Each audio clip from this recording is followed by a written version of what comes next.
大家好，我是基德。不知道有没有农夫小姐听说，欧盟那边又围绕环保整了新活，推迟好几次的欧洲汽车排放标准第7阶段正式提交了草案啊，这名字好长，后面就叫欧7。这草案一出啊，不仅欧洲人吵得厉害，国内车友也急了。为什么呢？因为欧7定的指标属实离谱，然后中国标准一贯来又是往欧标看齐的。这么一来，一些还在坚守油车阵地的车主朋友就慌得不行。其实我记得前几年国内放消息要搞国六 B 的时候，也出现过这种情况。当时就有车主吐槽，按这个标准挑空气质量差的日子出门，相当于开着移动空气净化器，义务帮国家去污。当时的国六 B 啊，就不仅在指标上全面超过欧6，部分指标即使和现在欧7比也毫不落后。那等欧7真上了，国内如果再跟进一版会怎么样？我都不敢想。欧7具体怎么离谱呢？乍看与国六 B 也差不多，仔细一读暗藏深坑。它直接一刀切，重卡和公交以下，就是说私家车和中小型货车，所有这些车不分大小和燃油种类，一律统一指标。而重卡、公交这些大块头呢，也要继续减56%的指标。这不啊，马斯克表示特斯拉电卡的交付时间，我是请大师算过的。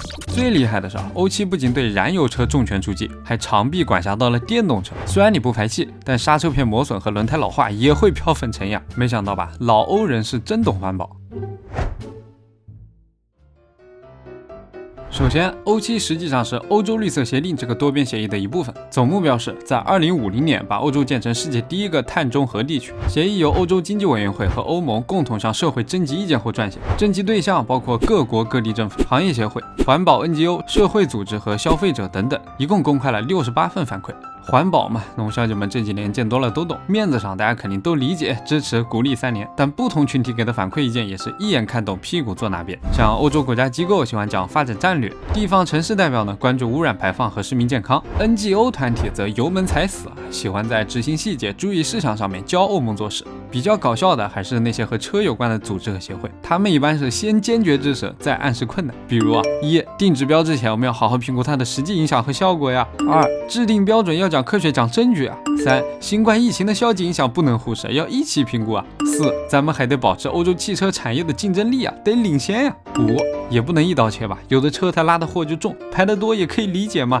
千言万语翻译成一句话就是：欧盟大哥，你有病是不是？别搞我了，累了，再搞我要润了。结果怎么样呢？2022年底的我们知道，欧盟大哥这波是高高抬手，狠狠地砸了下去，把车厂打得嗷嗷叫。欧7这种事儿呢，政客和 NGO 负责出嘴，车企是真要出钱的，要么改进发动机，要么给排气管加滤嘴。雪铁龙和菲克合并后的 Stellantis 集团，他们家 CEO 就耿直地说漏了嘴了，大致意思是2035年不都没燃油车了吗？我们都准备梭哈新能源了，结果这个节骨眼你让我继续投钱改善燃油车的排放，我怀疑啊，组织里面有中国内奸从中作梗。中国荣获世界第4大车企霸道总裁的认可。小米上面这位大佬 BBA 3巨头反应冷漠，某蓝天白云早就宣布开发更极致的内燃机方案，要双修。另外2家表示累了啊，新燃油机项目都停工，毁灭吧，不搞了，有什么意思？资源都挪到电动车那边，燃油车够不到欧7标准了，就加催化功率装置，还不够就加电啊，缝缝补补，佛系更新。糊弄过这段，没人买就拉倒吧。不过我还查到啊，去年有小道消息说，奔驰和柴油发动机大佬康明斯眉来眼去的，打算再搏一搏这个新发动机啊，但貌似没下文了。车企低调，欧洲汽车制造商协会这边就负责扮演冲锋狼，在征集意见阶段多次实名炮轰，说你们这帮人到底懂不懂车？燃油车不加过滤器根本达不到你这个鬼标准，装了的话不仅成本增加，性能还打折，等于要让车主花更多钱买更烂的车，这是要把咱们欧洲的传统手艺送上绝路啊！什么？再过几年直接不让卖了？行啊，我感谢你8位祖宗。总而言之啊，让欧洲车厂，尤其是那些老牌厂家，去给未来确定要关门的部门额外花钱，他们是非常不乐意的，白白糟践利润嘛，这不是？那么正方这么说的说明，自然是因为反方的论据更正确的让人无法反驳。欧洲环保署就指出了，仅2020年 PM 颗粒就导致23.8万欧洲人过早死亡，人死了哎，大哥，你减不减排？不减，你这品牌怎么一点责任心没有？依我看，定指标还得下狠手，这不算什么，还有一些稍微过激的环保主义者，比如来自意大利的 NGO 交通与环境组织的管理人，看到草案直接开喷了，你这个欧7不行啊，你这对小型车的指标不是原地踏步吗？我感觉这群欧盟的政客已经被企业收买了啊，在人民面前他们选择了利润，刺激啊！作为远在欧亚大陆另一端的吃瓜群众，不知道各位农夫小姐有没有替他们感到焦虑？以前的我可能会啊，但做了那期欧洲人过冬报告之后，发现欧洲人小日子原来过得这么舒坦，就懒得加戏了。平心而论，欧洲这些百年老店都是从几十年前吸烟污染后治理的时代一路赚到今天的，现在倒逼一波改革，大家平衡一下起跑线，从生态圈的角度来说也是好事，减，都给我减！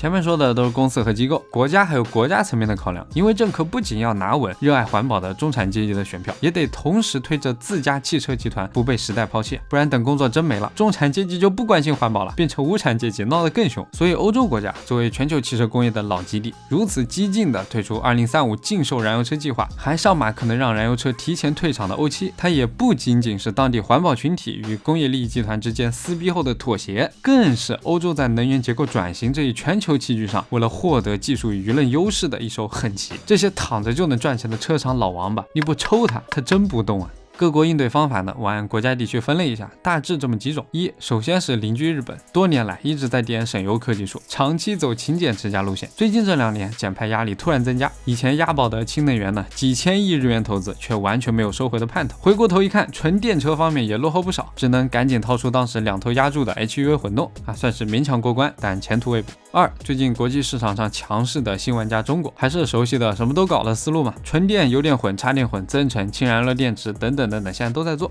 3，世界第一能耗大国，他们说激进也激进，从首倡毒害气体减排到加州地方推行的清洁柴油计划，这些理念和措施都非常超前，堪称实干派通背里。包括培养出特斯拉，你说它没东西是不可能的，但往大摊到整个美国来说，去年登子在联合国气候变化框架公约还表了决心要重新当世界的环保带头大哥。但过去这些年啊，他们在环保问题上各种退群，在国际贸易问题上又到处挥棒子，不能说是一呼百应啊，至少也是朝令夕改，人心惶惶。当然人家也有话说，我们连航母都是核动力的，核能啊，这能源还不清洁吗？这还怎么讲道理？只能说大哥说的都对。4，最后一个比较硬核的路线就欧盟，他们喜欢开柴油车，也是靠着柴油燃烧效率高的反向省油的特点呢，一路压住到了现在。通过技术手段把噪音大、燃烧不全冒黑烟这些缺陷通通克服，相当生猛。靠着强大的柴油技术啊，欧洲柴油车可以说占据了从大卡到私家车的全体生态位。不过在2015年闹出大众排放门之后，欧洲车企的声誉也是遭受重创，大众集团总损失300亿欧不说，像激进的瑞士啊，当时甚至直接把大众柴油车给禁止销售了。后来缓过神来的大众呢，也是痛定思痛，推出了更先进的新型柴油发动机 EA288， 是要重塑柴油荣光。但谁曾想呢，费这么大劲，现在又来个重车平等的欧七。据一位不敢透露姓名的大众工程师说法，短期内大卡排放问题肯定没戏，没这个能力啊，只能静观其变。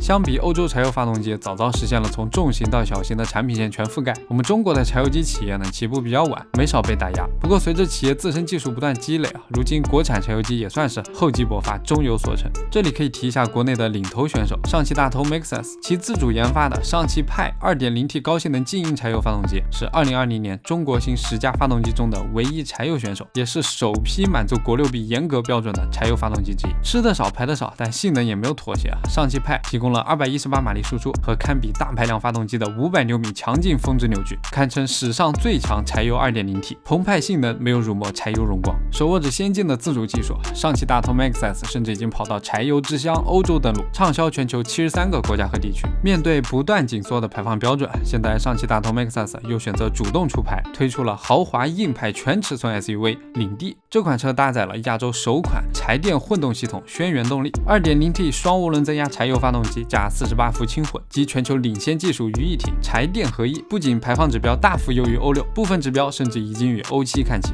搭载轩辕动力轻混系统后，领地这款车实现了静音无感知启停和急速起步的平顺体验，动力、减排和降噪通通满足。同时，领地全新的 ATS 2.0 全地形系统不忘越野性，中央差速锁、后桥差速锁和前桥差速锁这种极限越野配置一个不落，最大2400升超大后备空间，让你装什么都塞得下。最重要的是，在轻混驾驶下，油耗水平更上一层楼，做到了1000公里续航。这样的领地，让你不管是城市通勤，还是远郊钓鱼，亦或和朋友驶向远方，都可以用。颜值、动力、穿越、空间和科技全方位升级的新领地，给你不设限的不凡体验。最后说回排放标准问题，虽然从京都议定书、哥本哈根协议再到巴黎协定，多年来也是掺杂各种变味的大国博弈和互相指控，但从结果而论，全球经济占比超过70%的国家呢，都已经给出了本世纪中叶实现净零排放的目标，这当然是一件好事儿。尤其是今年以俄乌冲突为导火索的化石能源危机，更是把寒气传到了全世界各大工业国，丢出一个要么去工业化，要么调整能源结构的两难选择。而在汽车产业已然风起的当下，从这个上万亿美元规模的超级行行业着手，每减轻一点对化石能源的依赖，效果都是牵一发而授全身，没有理由不从他身上下手，动也要动，不动也动。而各种针对汽车的减排措施，就是从上而下调整能源结构的主要推手。回看中国，从国一标准开始，我们已经走过了改善炼油技术、推广新标燃油等产业升级的坎坷20年，标准不断升级，工业不断迭代，一代新车换旧车。现在走在路上，来来往往的车流驶过，小时候闻到的那种说不清的气味和肉眼可见的黑烟都已经消失不见了。这就是科技进步给我们每个人交出的最好答卷。